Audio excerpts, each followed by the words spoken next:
Hi, everyone. Well, it's Brad again, and I'm here with yet another one of our special interviews in the series as we prepare for the 2022 Informs annual meeting, officially back in person. So I'm thrilled to be joined this year by the meeting chair, Sheldon Jacobson. He is a pillar in the Informs community where he contributes to message awareness relating to public policy, public health, aviation safety, and much, much more. And I also have the privilege of being a quasi-alumni of the University of Illinois. I went to the Springfield campus. I know you are Champaign-Urbana, but it is a pleasure to speak with you. And we are so close to the meeting. I can't wait to see you in person. And how excited are you about this? Well, this is a fantastic opportunity for Informs and all its members. We're coming back to being in person for the first time since 2019. We have well over 5,000 people who are registered, many of which have never been to an Informs event. We're going to be in Indianapolis, a great city, a great place to bring your family. They have a world-class children's museum. If you're a history buff, we have Benjamin Harrison, the 23rd president of the United States, an opportunity for him. But the biggest change that we implemented this year was no Wednesday technical sessions. It is absolutely a transformative opportunity for members to really do and see something that they've been asking for decades, and they're going to get it, and we deliver it this year. So we're really excited about that. Well, that's great. And I'm excited to hear more about that. But I want you to take us on a journey. So take us behind the scenes of what it's like to pull one of these off. Sure. Informs has to plan well ahead, as much as 3 years in advance of where they're going to have their next meeting. So plans are now being in place for 2024, 2025, the locale, the venues. This is a tremendous amount of planning. But then one gets a call from Informs, one of the committees, and says, would you like to be the general chair? And I'm the first person who's being asked, the general chair, and you have this daunting task in front of you. How am I going to manage this? However, it's so many years in the future, you figure, it will get done. The key, of course, is building the team, building a tremendous team. So with 2 years in advance, you start to assemble a team of people, an exceptional team of people, and make things happen. So you talk about the team. So can you kind of, tell me about the village you had to pull together and what kind of where they come from to help pull this off? Well, Informs is blessed with an absolutely outstanding group of members who end up being volunteers and giving their time. The theme of this year's meeting is at the crossroads of analytics, which is a play off of at the crossroads of America, which is the theme, in fact, the saying for the city of Indianapolis.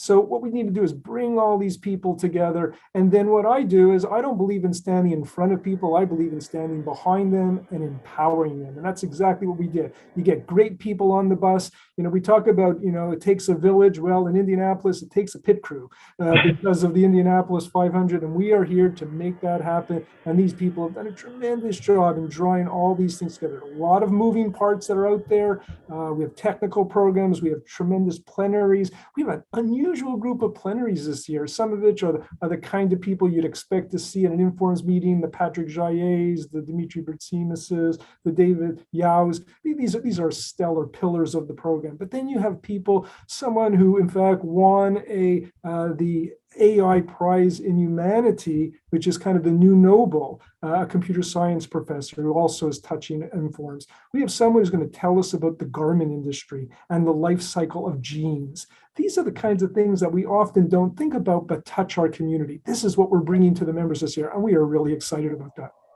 As you should be. You know what? I loved you made the comment about getting people on the phone.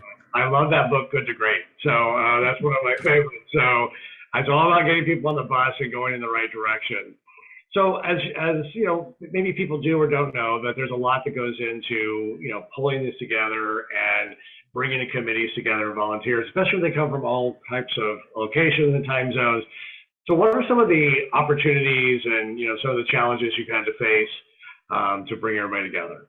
Certainly, because of the field that we are in, we are very good at optimizing. The other thing is that because of the virtual world that we've come out of for the last almost 3 years. We've had most of our meetings virtually. We've had a few which have been on site in Indianapolis, but getting people together in different time zones. But we've also created what we call tag teams. Every single area didn't have one person who was heading it, it had two people who were heading it. So we had tag teams that enabled representation at all of our meetings to be at a very, very high level. We even engaged people who are going to be planning the 2023 meeting and let them know what is coming down the road. I personally made a lot of calls to department heads and other stakeholders to let them know about the meeting, engage them in sponsorship opportunities. We are just running an amazing ship, and it's all because of the great people that we have on board, on the bus, in the pit crew who are doing this work. It's just fantastic. I love that. I love the whole pit crew analogy. So there are thousands of sessions and a lot to do and see and experience. Attendees have access to unbelievable content across the full operations research spectrum. So can you share a little bit more about how all of this is accessible to attendees? Sure. What you want to do is you want to download the app for the meeting, because that enables you to get access literally in real time to everything that's happening.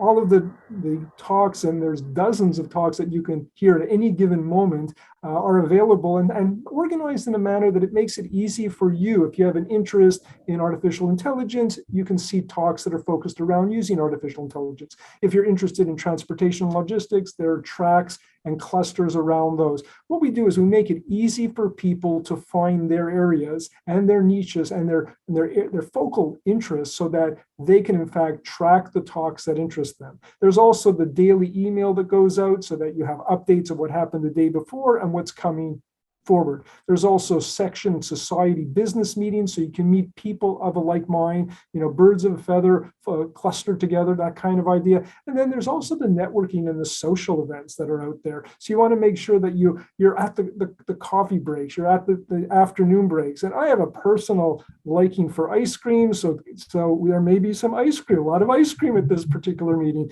just because of my personal preferences. So we want people to feel good. We want people to get benefit. We want people to get value. And we want people to leave saying, wow, I'm looking forward to 2023.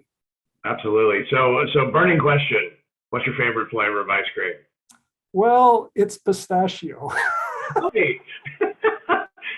That's pretty good. I like that. I'm a kind of pralines and cream guy myself. So pretty good too. Yeah. So I want to talk a little bit more about the redesign. You mentioned that at the top of the interview. Also, I just want to remind everybody, you've heard us now on 2 other series. Download that app, okay? The app is so important. So make sure you do that. But talk a bit more about some of the redesign that's happened. I know you mentioned about the Wednesday, but would love to see, what people can experience for the first time this year.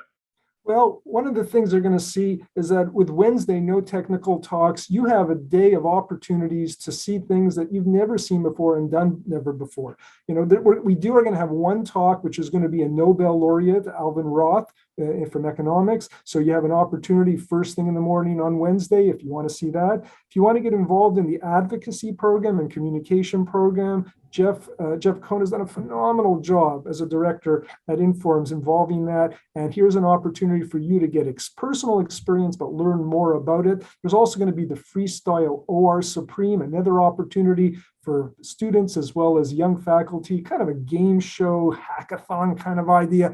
Once again, getting people involved. We also have the pro bono analytics work, which always goes on, bringing in nonprofits in Indiana and Indianapolis and showing them what we can do to help. Because Informs is about not just thinking big and acting bold, it's about helping others. And all of the things that we're doing really foster that spirit among our members and our community. Yes, helping others and being with each other. So I want to, there's going to be a lot of people joining this for the first time, this meeting. What advice do you have for a first-time attendee? Because it's a big meeting. So what advice do you have? Yeah, think about going to a massive entertainment venue. If you've ever been to the big mall in Minneapolis, it's so overwhelming and you can't do it all.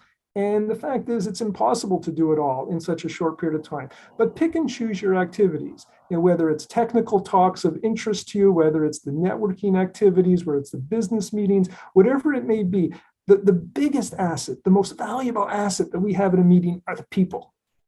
And engaging the people. We are some of the friendliest people you're going to find in any professional community. People, we like each other and we want to be with each other and we want to cluster with each other, which is why this meeting is so important. So if you're new to the meeting, talking to people around you, you're going to find they're going to be very open and receptive to just saying, hi, what do you do? Where are you from? When did you cut in? What do you find interesting here? And by connecting in this way, what you're going to do is you are going to plant seeds that are going to grow great forest for you for many years into the future. So when you reflect back on this meeting, and you've obviously had many, many different roles with it, what is one of your fondest memories about attending the Informs meeting? It's always been meeting the people and seeing the people that you just don't see through the year. You may communicate with them by email or even phone or even Zoom, but until you're in front of people and have that touch time with them, there's something special that happens. It's the magic seeds of vibrance and energy that occur when we are together. And I am anticipating that the synergy of bringing over 5,000 people together is going to be explosive. And we're going to have so much energy. I don't know if the city of Indianapolis is going to be able to hold us down because I can't see it happening. Well, maybe it'll rival the Indy 500 energy. That'll be a lot of fun. Well, it has been a sheer privilege to speak with you. I look forward to seeing you in person in Indianapolis. I know we're going to be spending some more time together when we get there. But ladies and gentlemen, this has been a fantastic way for you to see all the work that goes into putting this meeting on. And, there's a lot of fun that goes on behind the scenes, but there's going to be real fun in the scene. So, Sheldon, thank you so much. It's been a sheer privilege to have talk to you this morning. Thank you, Brad. It's been a privilege as well, and I look forward to seeing you in person in Indianapolis in just a short time. You got it. All right. Thank you so much. Thank you.